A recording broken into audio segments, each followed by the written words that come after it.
The courtroom was supposed to be silent. But when Judge Judy delivered her order, the woman at the defense table, the one local news had already started calling Restaurant Karen, did something no one expected. She laughed. Not a nervous chuckle, not a polite smile, a sharp, mocking laugh that bounced off the walls like a dare. Judy had just ordered her to correct a list of health violations so long it read like a grocery receipt. And instead of showing concern, Karen smirked, tossed her hair, and whispered loud enough for the mics to catch it, "She can't touch me." What Karen didn't know, what no one in that courtroom knew, was that Judy wasn't warning her. She was documenting her. Every word of that order, every piece of evidence laid out on the desk wasn't just for show. It was the legal match Judy had quietly struck, and Karen had just laughed at the flame. In a matter of weeks, her empire of glittering restaurants would be nothing but empty chairs and boarded windows. Before we reveal how a single sentence from Judge Judy closed an entire restaurant empire, hit subscribe and tell us in the comments where you're watching from, because this story only gets wilder from here. She called herself a visionary. Everyone else just called her loud. Long before she ever sat in Judge Judy's courtroom, before the viral clip that would haunt her name, Karen Whitfield was the self-proclaimed queen of gourmet chaos. That was what her restaurant's slogan said in bright neon letters above the bar. Gourmet chaos, rules are for the boring. To her army of online followers, it sounded edgy, rebellious, and fun. To health inspectors, it was the first red flag they should have taken seriously. Karen had started small, just a cramped corner cafe with mismatched furniture, glitter-coated menus, and a TikTok obsession. But in 2 years, she turned that cafe into an empire. By her third location opening, journalists were writing breathless profiles about her fearless disruption of the dining scene. She wasn't trained in culinary arts, had never worked in a professional kitchen, and bragged about it constantly. "I build hype, not recipes," she'd say in interviews, her voice dripping with the kind of confidence that left no room for questions, and for a while it worked. Her restaurants weren't known for their food so much as the spectacle. Flashing pink lights, glitter cocktails, gold leaf on everything from bagels to chicken nuggets. She hired influencers instead of chefs, bought fake 5-star reviews from bots, and posted staged, surprise health inspector visits on Instagram that were actually filmed with paid actors playing inspectors who winked at the camera while stamping her forms. To her followers, it was hilarious. To her staff, it was terrifying. Behind the sparkle, the real kitchen told a different story. Walk-in fridges held meat weeks past its expiration date, disguised under layers of scented spray to mask the stench. Cooktops caked with grease were cleaned by lighting them on fire and scraping them with spatulas. Rats darted between crates of produce, which no one bothered to wash because a little dirt builds immunity. But Karen had a rule for her staff: never talk about what's behind the curtain. If anyone mentioned cleanliness, safety, or compliance, she'd smile coldly and remind them, "Our customers eat the experience, not the food." Her arrogance didn't come from ignorance. It came from success. She knew exactly how bad things were, but believed she was untouchable. The more warnings she received from local health departments, the louder she became online. She framed every citation as harassment of a strong female entrepreneur and rallied her followers to flood city pages with fake glowing reviews. When one inspector tried to shut down her flagship location over a rat infestation, she posted a photo of herself holding a plush toy rat on the counter, captioned, "Inspector found our new mascot. His name's Remy, he passed the vibe check." The post got 2 million likes. The inspector got death threats. Every time the system tried to warn her, she turned it into content. Every consequence became proof of her persecution. Every fine was just the price of being legendary. It was only a matter of time before someone decided to stop playing her game. That someone was Judge Judy. Karen's arrogance had finally crossed a line too visible to ignore. Her third restaurant, an over-the-top immersive dining playground called Chaos Cathedral, became ground zero for the scandal. The city received dozens of food poisoning complaints within a single weekend. Several were hospitalized. One of them, a pregnant woman, nearly lost her child. When the health department stormed the restaurant, they found maggots in the pastry flour, mold behind the soda machines, and freezer units that hadn't worked in weeks. Karen didn't just deny it. She laughed. In her official public response, she posted a slow-motion video of herself sprinkling edible glitter on a steak with the caption, "If mold was real, why would glitter exist?" It was the kind of flippant, tone-deaf statement that would have ended most people's careers overnight. But Karen wasn't most people. She thrived on outrage. Her fans called her a rule-breaking boss queen. They flooded the health department's social media, pages with clown emojis and hashtags like "Gershka glitter over germs," and that's when Judge Judy's producers called.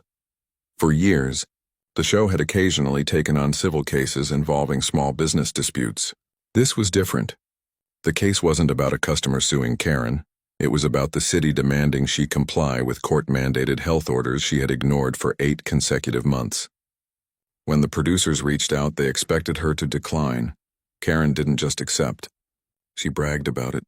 She called it her TV coronation. She announced it to her followers with a champagne live stream shouting, "I'm about to teach that dusty old relic how real business is done in 2024. Her staff begged her not to go. Her PR manager quit the night before the taping.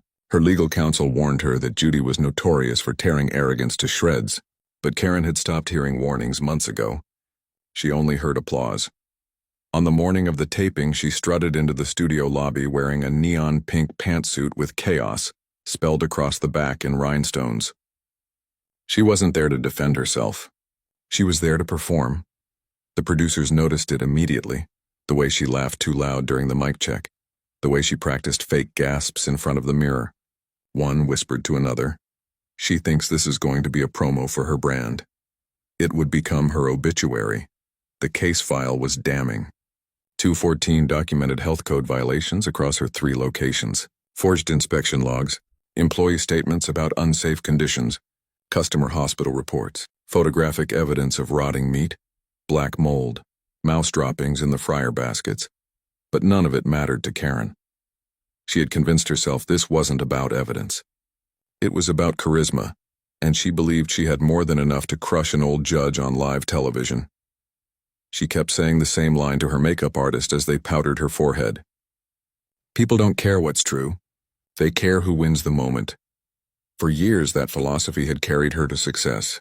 It had gotten her brand deals, press coverage, and cult-like loyalty from strangers who didn't know how to cook an egg, but knew how to repost her glitter steak videos. But now, for the first time, she wasn't on her own stage. She was walking into Judge Judy's. The producers handed her a copy of the evidence packet before she entered the courtroom. Karen skimmed the first page, laughed, and shoved it into her purse. When the bailiff opened the door and called her name, she tossed her hair and sauntered in like it was a runway. That was the moment Judy looked up. The judge had been reviewing the case notes with her trademark calm intensity. But when she saw Karen's smirk, her expression didn't change, except for the slightest narrowing of her eyes. It wasn't anger. It was recognition. She'd seen this kind before. Judy had spent decades dealing with narcissists who thought charm could erase the truth. She knew their rhythm, the way they performed, provoked, and pretended. And she knew exactly how to dismantle them. Karen didn't know that yet. She took her place at the defendant's table, crossed her legs, and smiled directly at the cameras.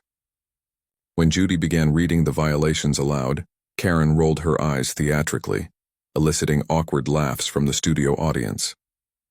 When Judy mentioned the maggots, Karen snorted. When she cited the fake inspection logs, Karen mimed zipping her lips. When Judy asked if she had anything to say in her defense, Karen leaned forward, grinned, and said, "I have over 1 million followers who think my food is fabulous. Does that count as evidence?" The courtroom went still. Judy set down her papers slowly, folded her hands, and said, "No, it does not." That was the first crack. Viewers wouldn't see it yet, not until later, when they replayed the footage in slow motion. But that was the instant the balance of power shifted. Judy wasn't going to argue with her. She was going to let her self-destruct, and Karen, blinded by her own confidence, was about to give her all the ammunition she needed. What no one watching knew, not even Karen herself, was that Judy had been quietly coordinating with city health officials behind the scenes. The evidence in front of her wasn't just a stack of complaints. It was the foundation of a legal order. Judy wasn't there to scold her. She was there to document her defiance on record, on camera so the city could move for immediate closures. Karen was sitting in a trap of her own arrogance, and she was about to laugh her way into it. She would mock Judy's order. She would dismiss the warnings, and she would give the world the viral moment that would burn her empire to the ground. The first thing Judy noticed wasn't Karen's words. It was the way she smiled while saying them, like someone convinced they were bulletproof. The courtroom lights caught the rhinestones on her suit as she leaned forward, propping her chin on one glitter-tipped fingernail. The audience watched her like a live grenade dressed in sequins. "Ms. Whitfield," Judy began, her tone measured and cool. "You've been cited for over 200 health code violations across 3 establishments. Do you dispute these findings?" Karen's smile widened. "I dispute the obsession," she said lightly. "It seems the city has nothing better to do than stalk a successful woman who makes people happy." Judy blinked once, slowly. "Stalk," she repeated. "Yes," Karen said, tossing her hair. "And for the record, no one's ever gotten sick at my restaurants. These so-called reports are just jealous people trying to drag me down." The room shifted. The bailiff's jaw tightened. The audience stilled. Judy lowered her glasses down her nose and looked directly at Karen like she was reading a sentence off her soul. "Are you accusing the health department?" Judy said evenly. "Of fabricating medical reports?" Karen smirked. "I'm accusing them of overreacting to dust." "Dust does not crawl," Judy replied. The words were quiet but landed like stones. A ripple of laughter ran through the audience, but Karen didn't flinch. She leaned back, basking in the attention, convinced she was winning. She had no idea Judy was tightening the net with every word. Judy began laying out the evidence. Photos of mold-encrusted soda lines, signed employee statements about rat droppings on prep counters, temperature logs showing chicken stored at 62 degrees. Each piece landed with the dull, inevitable weight of a gavel. Karen waved a hand. "You can make anything look bad with the right angle," she said. "You ever seen a kitchen at peak rush hour? It's chaos. People love it. That's the brand." "Chaos," Judy said, voice flat, "is not a defense." There was no rise in her tone, no flare of temper, just a stillness that drew the oxygen out of the room. Karen crossed her legs and laughed, a sharp sound that cracked against the silence. "Judge, this is entertainment. People don't come to my places for thermometers. They come for sparkle." "That," Judy said, "explains the glitter. It does not explain the salmonella." The audience gasped. Karen's smile faltered just slightly. And that was when Judy leaned in, her voice barely above a whisper, each word etched like glass. "Health codes aren't suggestions.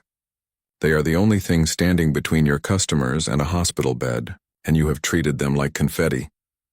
For the first time since walking in, Karen didn't have a comeback. The silence after Judy's words was heavier than any gavel strike.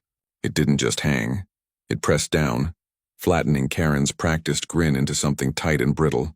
She shifted in her seat, the rhinestones on her blazer catching the light like little sparks from a dying fire. Judy didn't move. She simply turned the next page of the file, the paper whispering louder than Karen's entire brand. "This," Judy said, tapping the document with one lacquered fingernail, "is the temperature log from your flagship restaurant. Chicken stored at 62 degrees, beef left unrefrigerated overnight. These aren't mistakes. They are neglect. And they are illegal." Karen gave a theatrical scoff. "It's one weekend. My staff probably forgot to write the numbers down." "Everyone makes mistakes." "No," Judy said without looking up. "Everyone does not serve bacteria as a side dish." A low murmur rippled through the courtroom. Karen sat up straighter, her voice rising. "I'm not going to sit here and be insulted because a bunch of clipboard-carrying bureaucrats don't understand innovation. My restaurants are works of art. People come for the vibe. They don't care if the chicken is a few degrees off." That did it. Judy's eyes finally lifted and the look she gave could have frozen fire. "They don't care. Until they're vomiting in an emergency room," she said. Karen opened her mouth, but Judy didn't give her the chance. The judge's voice sharpened, slicing through the air like glass. "You think this is about creativity? This is about human beings, children, pregnant women, immune-compromised customers who trusted you not to poison them for profit." The audience gasped audibly. Even the cameramen seemed to pause. Karen tried to recover her bravado, but her voice cracked. That's dramatic. No one died." "Not yet," Judy snapped. The word cracked like thunder. Karen flinched. Judy pushed the evidence folder aside and leaned forward, her tone dropping to a deadly calm. You have turned defiance into a marketing strategy. You have treated public safety like performance art. And you came into this courtroom believing your followers would protect you from reality. They will not. Karen's breathing had gone shallow, the first hairline fracture in her armor showing as her laugh came out thin. This is ridiculous. You're making me sound like some kind of criminal. Criminals, Judy said, hide what they do. You broadcast yours for likes. The line detonated. A collective gasp swept through the audience. Even the bailiff's eyebrows shot up. Karen's face, flushed red now, crumpled in on itself for half a second before she forced another laugh. This is a witch hunt. Judy raised her gavel slightly, not to strike, but to draw every eye to it. No, Ms. Whitfield, she said softly, and that softness was more terrifying than any shout. This is a reckoning, the word echoed, and in that moment everyone knew it was over. Karen must have felt it too, because for the first time since stepping into the courtroom, she looked away from the cameras. Her smile was gone. Her eyes darted to the exit sign like she was searching for air. Judy set down the gavel, her voice now cold and final. You will comply with these health orders immediately, or the city will shut you down. Permanently. No one clapped. No one spoke. The only sound was the distant hum of the studio lights, and Karen's empire quietly beginning to collapse. The collapse didn't come with an explosion. It came like rot through wood, quiet, steady, unstoppable. The courtroom wasn't even cold when the first calls went out. City health inspectors, armed with Judy's televised order, and the mountain of evidence she'd dragged into daylight, moved faster than anyone expected. By that evening, they were at all three of Karen's restaurants, walking through the glittering chaos like soldiers through a battlefield. They carried clipboards, cameras, and the weight of the law, and for once Karen's laughter couldn't drown them out. Customers still lined up outside, unaware. They were met with closed by order of the Department of Health signs slapped across the doors in bright red letters. The windows were dark. The neon slogans had been unplugged.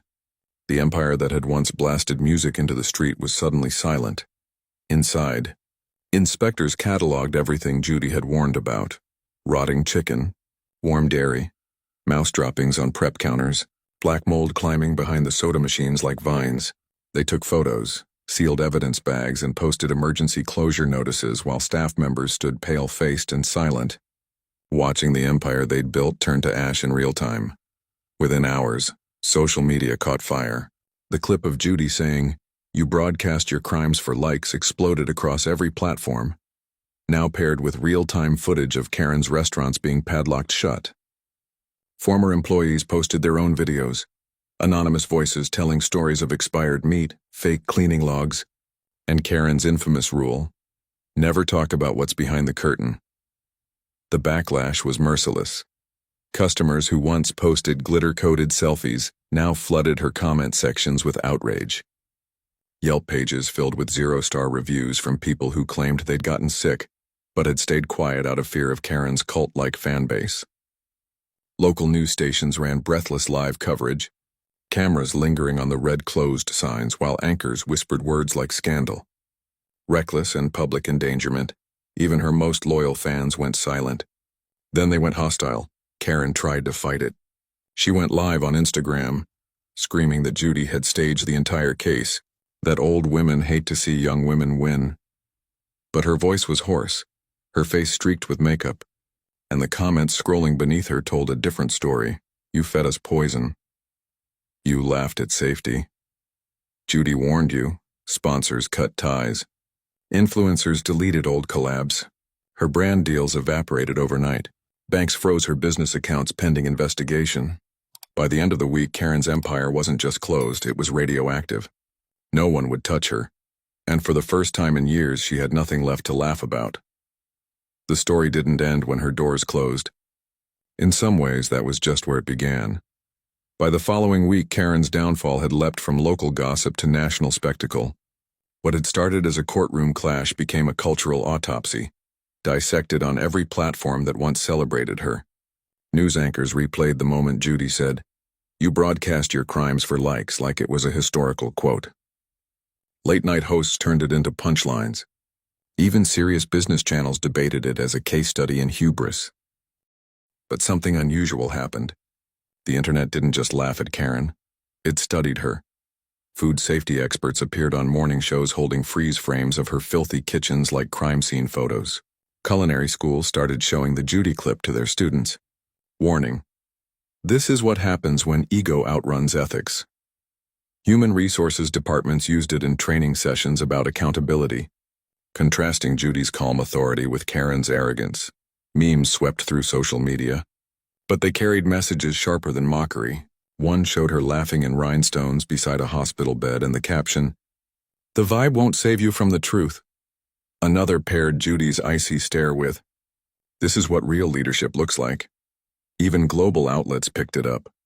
A British newspaper ran the headline, "Judge Judy Ends, American Glitter Queen, with Facts." A Canadian business journal called it a masterclass in professional composure versus performative chaos. And beneath all the noise, something shifted. For years, people had accepted that loudness meant leadership, that charisma excused carelessness. But Judy had shown another model: calm, methodical, devastatingly factual. Surveys reported younger viewers overwhelmingly sided with Judy's approach. Focus groups called her presidential. Meanwhile, Karen became a warning label. Professors cited her as the embodiment of reckless branding. Consultants taught the Karen effect in seminars, the danger of building an empire on spectacle instead of substance. She had meant to become unforgettable. She succeeded, but not in the way she imagined. Her name stopped being a brand. It became a cautionary tale. Karen never returned to Judge Judy's courtroom. She never got the chance. By the time the legal dust settled, her restaurants were gone. Every table sold at auction, every neon sign stripped from the walls. The buildings that once pulsed with music and glitter sat hollow and silent, their windows boarded like abandoned funhouses. Karen vanished from public view almost as quickly as her empire had. The woman who once live-streamed every breath deleted her accounts one by one, each goodbye post more frantic than the last. Her final words online were just 3 broken sentences. "They hated me for winning. They lied about everything. I was supposed to be unstoppable, but arrogance isn't armor." It's glass. Judge Judy never mentioned her again. She didn't need to. The viral clip did all the speaking. Karen laughing at a lawful order and Judy replying, "Health codes aren't optional." That moment became more than a meme. It became a mirror, forcing business owners, students, and viewers around the world to ask themselves one hard question: am I building something real, or just building until it breaks? Karen had built glitter. Judy built consequences, and in the end, only one of them was still standing. Which kind of leader do you think the world needs more of? Those who shout for attention or those who stand firm in truth? Tell us your answer in the comments. And don't forget to like, subscribe, and share this story with someone who believes integrity still matters more than applause.